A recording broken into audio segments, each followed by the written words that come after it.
శ్రీ మాణిక్యాంబ సమేత భీమేశ్వర స్వామి వారి టెంపుల్ ద్రాక్షారామం.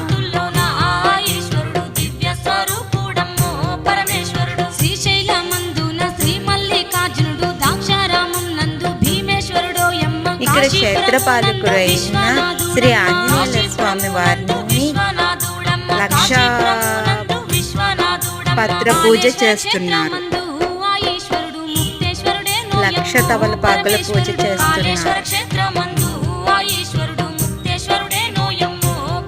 మీరు కూడా చూసేయండి. Please like and subscribe.